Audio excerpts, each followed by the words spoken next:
नमस्कार मित्रों, आज जानेंगे अश्वत्थामा कौन थे, क्या वे अमर थे। महाभारत युद्ध से पूर्व गुरु द्रोणाचार्य अनेक स्थानों में भ्रमण करते हुए हिमालय ऋषिकेश पहुंचे। वहां तमसा नदी के तट पर एक दिव्य गुफा में तपेश्वर नामक स्वयंभू शिवलिंग है। यहाँ गुरु द्रोणाचार्य और उनकी पत्नी माता कृपि ने शिव की तपस्या की। इनकी तपस्या से प्रसन्न होकर भगवान शिव ने इन्हें पुत्र प्राप्ति का वरदान दिया। कुछ समय पश्चात माता कृपि ने एक सुंदर तेजस्वी बालक को जन्म दिया। जन्म ग्रहण करते ही इनके कंठ से हिनहिनाने की सी ध्वनि हुई, जिससे इनका नाम अश्वत्थामा पड़ा।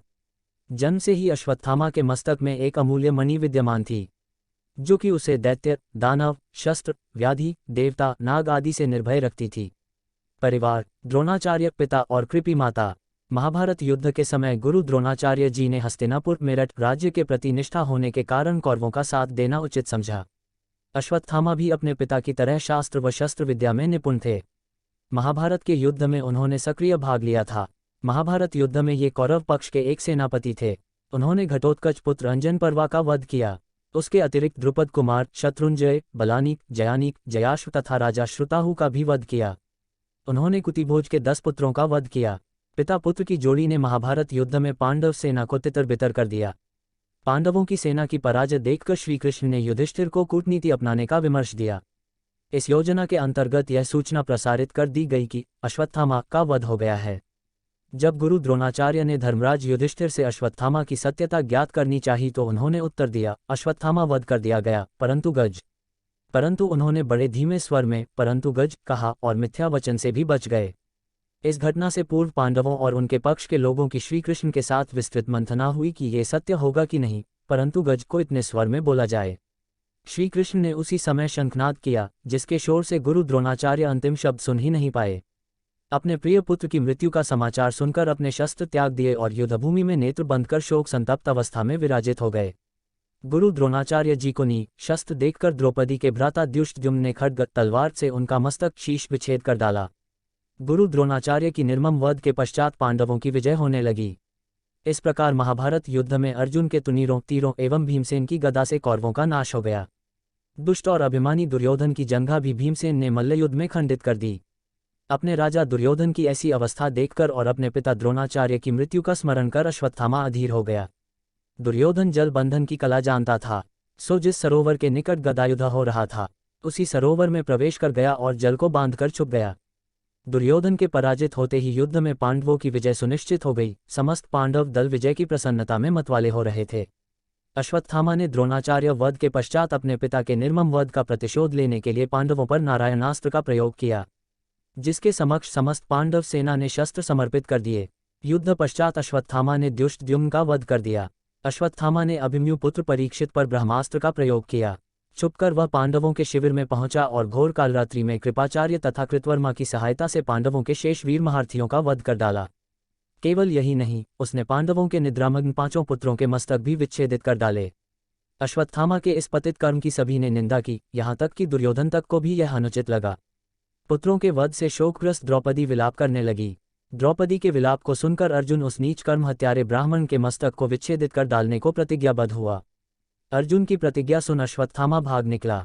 श्री कृष्ण को सारथी बनाकर गांडीव धनुष लेकर अर्जुन ने उसका पीछा किया। अश्वत्थामा को कहीं भी सुरक्षा नहीं मिली तो भयग्रस्त होकर उसने अर्जुन को लक्षित कर ब्रह्मास्त्र का प्रयोग कर दिया। अश्वत्थामा ब्रह्मास्त्र चालन से तो अभिज्ञ था, परंतु निष्क्रमण लौटा लाना से अनभिज्ञ था। उस अति प्रचंड तेजो में अग्नि को अपनी ओर आता देख अर्जुन ने श्री कृष्ण से विनती की, हे जनार्दन, आप ही इस त्रिगुणमयी सृष्टि का सृजन करने वाले परमेश्वर हैं। सृष्टि के आदि और अंत में आप ही शेष रहते हैं। आप ही अपने भक्तजनों की रक्षा के लिए अवतार ग्रहण करते हैं। आप ही ब्रह्मा स्वरूप हो रचना करते हैं। आप ही विष्णु स्वरूप हो पालन करते हैं और आप ही रुद्र स्वरूप हो संहार करते हैं। आप ही बताइए कि यह प्रचंड अग्नि मेरी ओर किस ओर से आ रही है और इससे मेरी रक्षा कैसे होगी। श्री कृष्ण बोले, हे अर्जुन, तुम्हारे भय से व्याकुल होकर अश्वत्थामा ने यह ब्रह्मास्त्र तुम पर लक्षित किया है। तुम्हारे प्राण घोर संकट में है। अश्वत्थामा इसके प्रयोग से तो अभिज्ञ है, किंतु इसके निवारण से अनभिज्ञ।